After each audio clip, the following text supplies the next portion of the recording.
Magandang araw!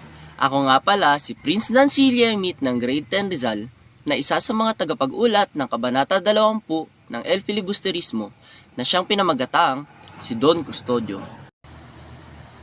At ako naman si Garrett Luigi Mercines na narito para iulat sa inyo ang Kabanata 20 ng El Filibusterismo na pinamagatang ang ponente o si Don Custodio. Bago tayo magsimula sa kwento ng Kabanata 20, ipakilala muna natin ang mga tauhan. Una, si Don Custodio. Pangalawa, si Pepay. Pangatlo, si Senyor Pasta. Pang-apat, si Benzaib. At ang panglima, si Padre Irene. Dumako naman tayo sa talasalitaan na Kabanata 20. Una, ponente, tagapagsalita.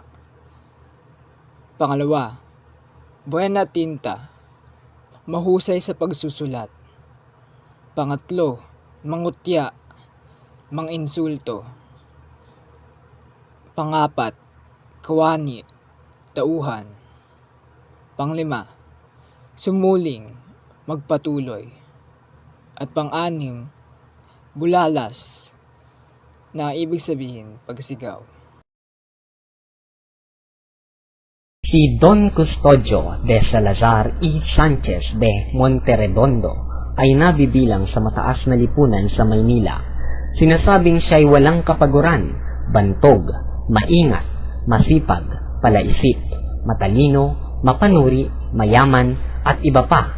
Batang-bata pa siya nang dumating sa Maynila. Nakapag-asawa siya ng isang magandang mestisang nabibilang sa isang angkang mayaman sa syudad.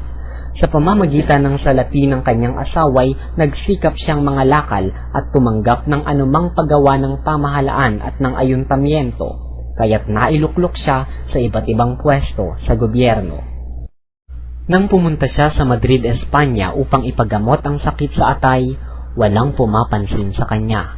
Nakita niya ang sarili na napakaliit at walang kabuluhan. Dooy hindi siya pinupuri.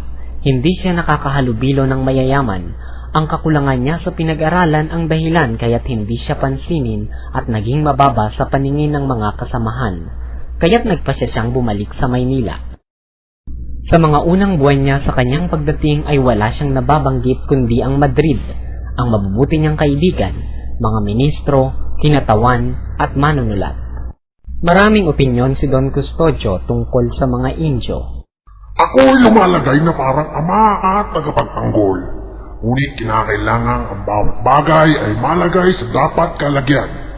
Upang mapaamo ang mga Pilipino, kinakailangan ulitin sa kanila araw-araw na sila'y walang kakayahan. Yan ang lihim na karunungan sa pamamahala. Dahil sa ipinamamalas na husay at talino ni Don Custodio, sa kanya ipinaubaya ang pasya kung itutuloy ba o hindi ang pagpapatayo ng Akademya ng Wikang Kastila. Si Don Custodio Salazar ay isang mapanlinlang na Katoliko.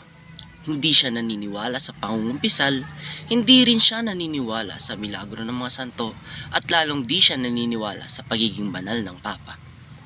Bata pa si Don Custodio nang dumating siya sa Maynila. Dahil sa kanyang mataas na katungkulan ay nakapangasawa siya ng isang mayamang taga-syudad. Ginamit niya ang pera ng kaniyang asawa sa pangangalakal. Siya ay naging tanyag at napabilang sa mga kinikilalang tao sa lipunan. Mahigit na 2 linggo na sa poder ni Don Custodio ang usapin tungkol sa paggamit ng wikang Kastila sa loob ng akademya.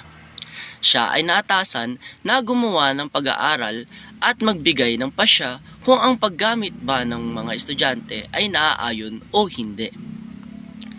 Ang pag-iisip ni Don Custodio ay hirap mawari.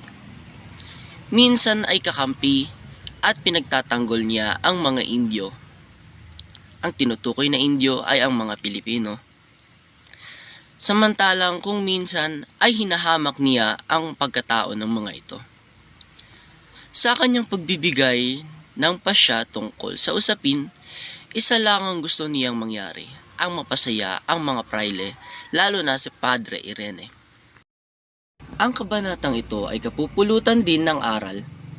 At ang aral sa kabanatang ito ay kahit gaano pa kataas ang iyong katungkulan, kung ito ay hindi naman nagagamit sa mabuti o magandang layunin, ay baliwala rin ito.